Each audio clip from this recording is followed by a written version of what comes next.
Hey neighbors, and welcome to another deep dive. Today we're going to kind of dive into the economic ideas of Ron Paul, All right. specifically his book, Pillars of Prosperity. Yeah. I think this will be kind of a fascinating look into how he views economics, Yeah. especially as it pertains to us Right. here in Deer Park, LaPorte, in Pasadena. You know, it's interesting you say that because a lot of times Ron Paul's ideas are discussed on a national level, Right. but, you know, they really have a lot of implications for how we approach things on a local level here in our community. Absolutely. Yeah. So let's jump right in. Okay. One of the first things that kind of jumps out at you when you read Pillars of Prosperity is his idea of honest money. Right. He's basically saying, look, forget all this complicated financial stuff. Right. Let's just go back to a system where our money is backed by something real, Yeah. like gold. And that's a really interesting concept, especially when you consider how it might impact a local economy like ours, right here. Yeah. Imagine if instead of relying on the dollar, which fluctuates all the time, Right. our local businesses and transactions were rooted in something more tangible, something less susceptible Right. to the whims of national or global economic forces. You know, and he really hammers home this idea that when the government has total control over our money, Yeah, which he calls fiat currency, right. it's just a recipe for disaster. It is. He warns about inflation. Yeah. He warns about uncontrollable debt. Yeah. And he warns about instability. Yeah, and I think that's something that can really ripple through a community like ours, Absolutely. where we're so interconnected. Yeah, and he's not just theorizing about this.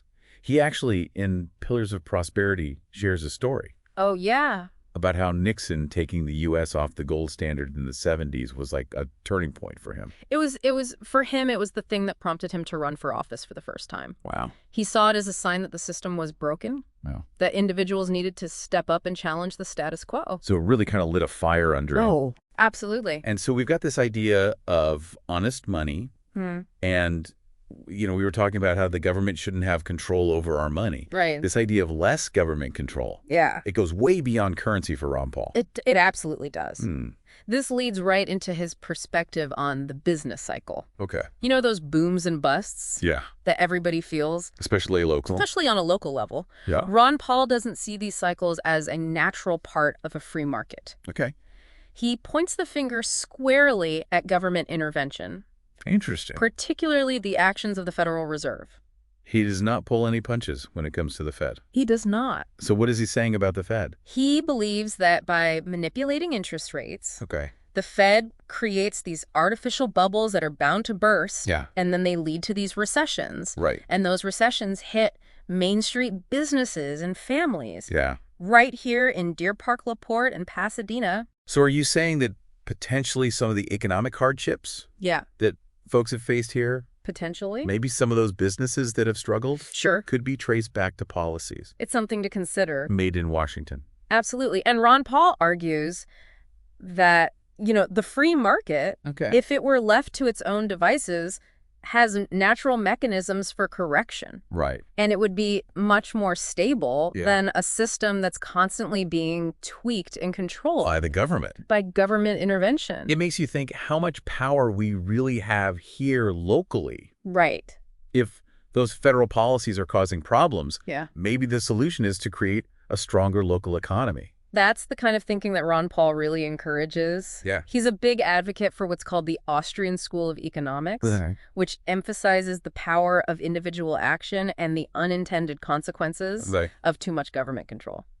All right, so we've got this idea of honest money. We've got the dangers of government intervention. Yeah.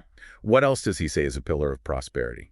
Well, this might surprise some folks, but Ron Paul Okay. is a staunch non-interventionist. When it comes to foreign policy. When it comes to foreign policy, Okay. he believes that getting entangled in these overseas conflicts actually creates problems back home, Economically. economic problems. I can see how that would resonate with people here. Yeah. We've all seen the impacts of military deployments Right. on our families and our community. Absolutely. So what is he saying about that? Well, he argues that, these interventions drain resources. Okay. Resources that could be used to strengthen the local economy. Okay. He's also very critical of foreign aid. In what way? He argues that it often benefits corrupt governments Okay. rather than the people that it's supposed to help. Interesting. And he's not a fan of international organizations like the IMF or the World Bank. Really? He sees them as interfering with U.S. sovereignty and potentially destabilizing the global economy, And that obviously would impact us. which ultimately impacts us all, right? So it's this idea that, what happens on the other side of the world can end up affecting us. Yeah, Here. absolutely. And this ties back to his belief in limited government. Okay. He sees a direct link between government overreach, both domestically and internationally, Okay. and the erosion of individual liberty and economic prosperity. It's a pretty radical perspective. It is. But he presents it in a way that's like, wow, Yeah. I need to think about this. It makes you think.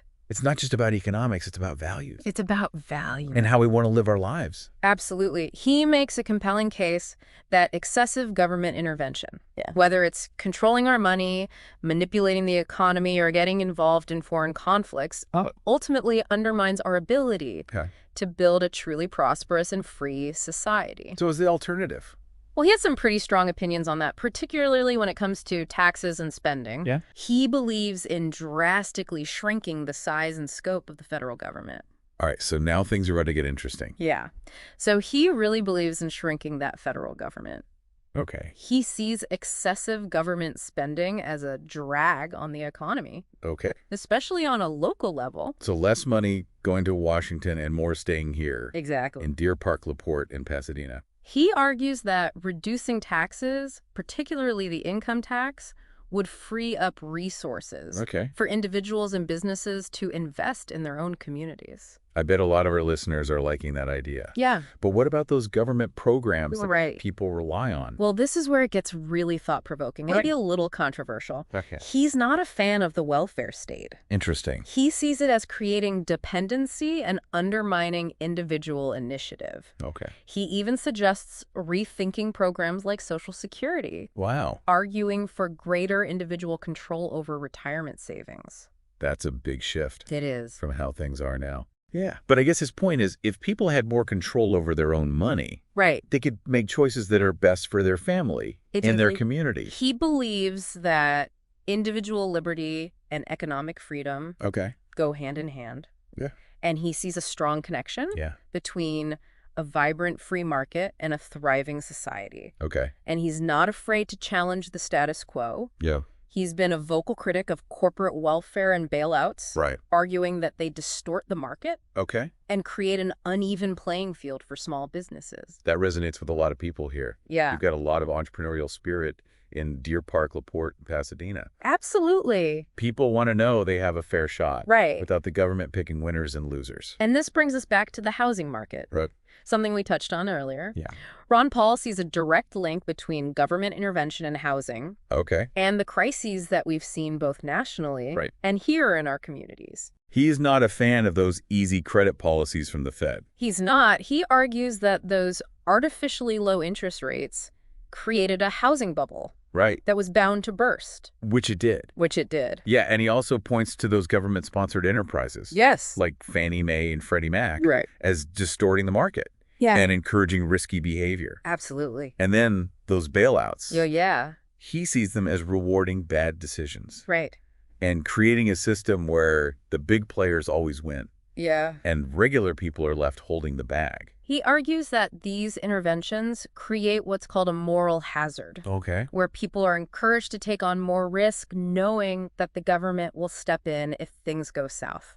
Interesting. And this leads to greater instability in the long run. So it's about accountability. It is. People making responsible choices Right. and accepting the consequences, good or bad. He believes that this principle applies to individuals, businesses, and even governments. So it's a pretty radical perspective. It is. But it makes you think about how we approach things here Yeah, in Deer Park, LaPorte, and Pasadena. absolutely. Do we want to be reliant on the government? Right. Or do we want to create a system Yeah. where individuals and communities have more control?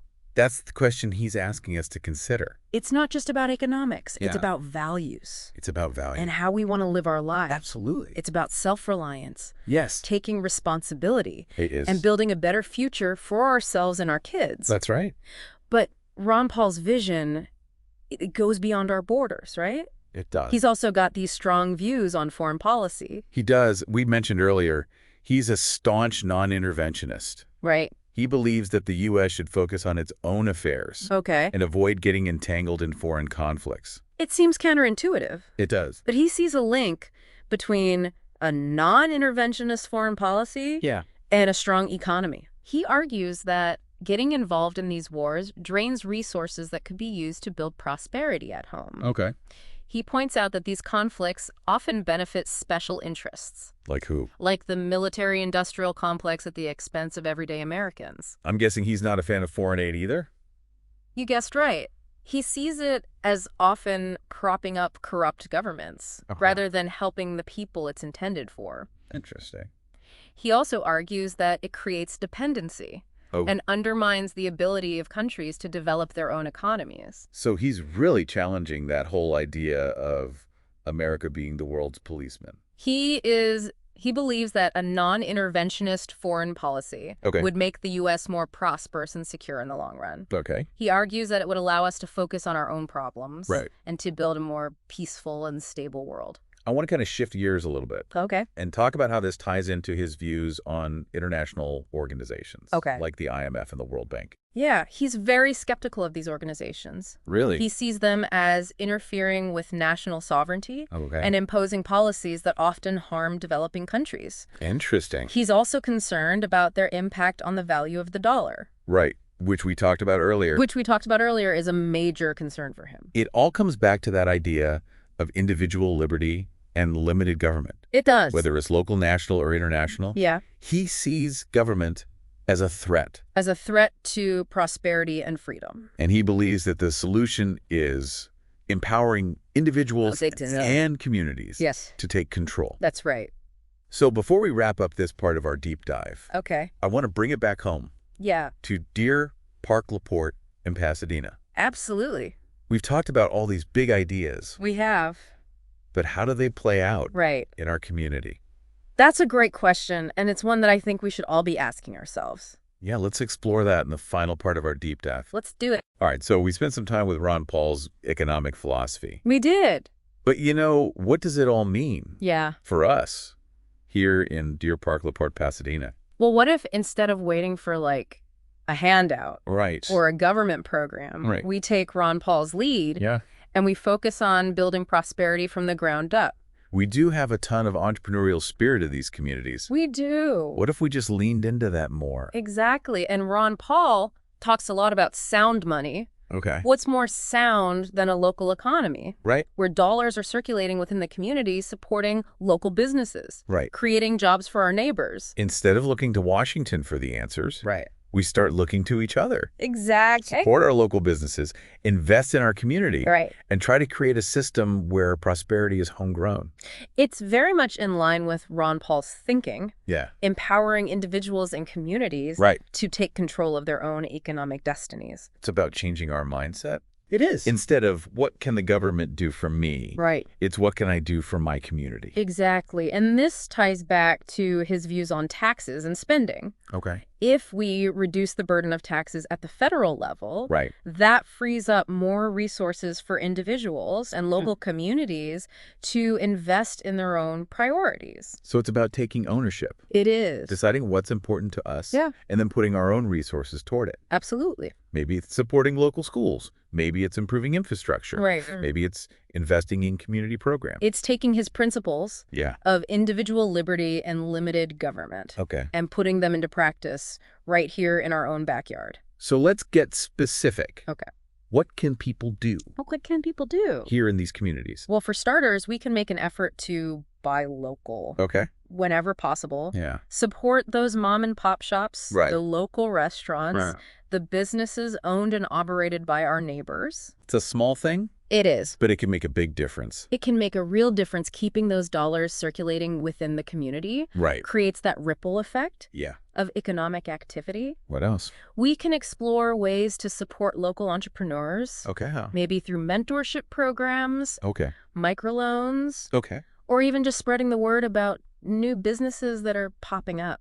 And let's not forget about civic engagement. Ron Paul is a big believer in getting involved in the Teaching. political process. Absolutely. That starts right here at the local level. It does. Attending city council meetings, Right. voicing our opinions, Yeah. advocating for policies that support those principles of limited government. Exactly. We can also get involved in organizations, Right. volunteer, contribute to initiatives. Absolutely. It's all about recognizing we're in this together We are. and that we have a lot of power to change things. We do. It's about taking his ideas and making them our own. Making them our own, adapting them to our local context, and using them as a framework to build a more prosperous and free society right here. Right here in Deer Park, LaPorte, and Pasadena. That's right. He gave us a lot to think about, He did. whether you agree with him or not. Right. He makes you think. He challenges us to question our assumptions and think Mhm. critically about the systems that we live in. And that's what Think and Act Locally is all about. It is. It's about empowering you, the listener, to think critically Yes. and to make a difference in your community. If you found value in our show, Yeah. please consider supporting us at thinkandactlocally.com/donate. You can find a link in our show notes. In our show notes. Thanks for joining us for this deep dive into the mind of Ron Paul. Yeah. Thanks for listening, everybody. And remember, the future is in your hands.